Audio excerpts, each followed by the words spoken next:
Bagaimana hukumnya seorang ustadz atau dai atau kiai yang menerima amplop upah setelah dia dakwah atau mengisi kajian? Ini juga kalau kita lihat nggak ada di zaman Nabi SAW seperti ini. Nggak ada juga di zaman ulama salaf, juga nggak ada. Yang ada kan belakangan aja. Orang habis ngajar kasih amplop. Antum lihat ayat Al-Quran, ulaika alladzina hadallah fabihudahu muqtadi qul la as'alukum alaihi ajra in wa illa dzikra lil alamin. Mereka adalah orang-orang yang Allah berikan petunjuk, maka ikutilah petunjuk mereka, para nabi itu. Katakanlah, aku nggak minta upah atas dakwahku ini. Aku nggak minta upah atas dakwahku.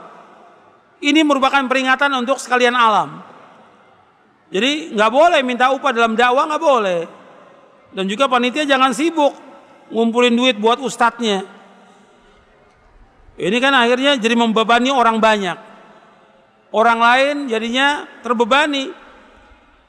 Ini kan kewajiban para ustadz, wajib untuk apa? Untuk berdakwah. Ilmu yang Allah berikan kepada dia wajib dia dakwakan karena Allah.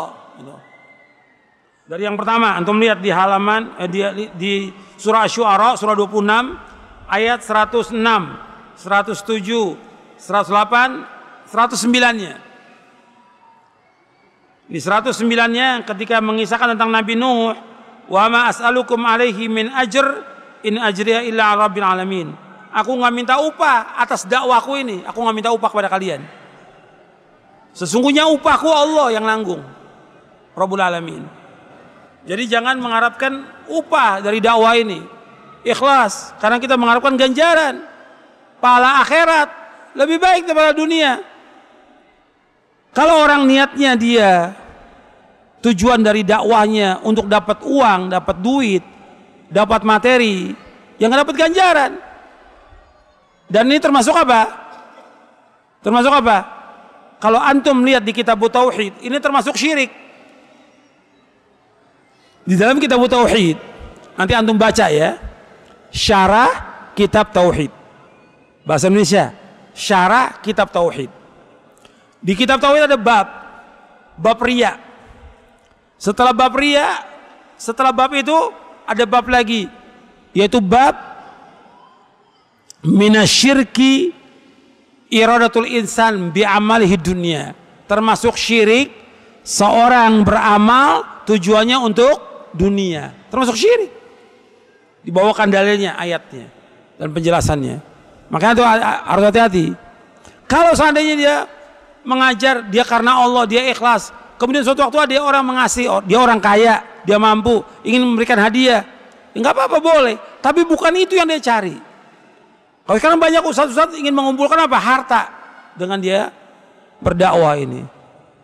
Dakwah ini karena Allah. Antum lihat para nabi, para rasul, susah hidupnya, tapi mereka punya maisha sendiri. Jadi para dai, di samping dia dakwah, dia harus punya apa?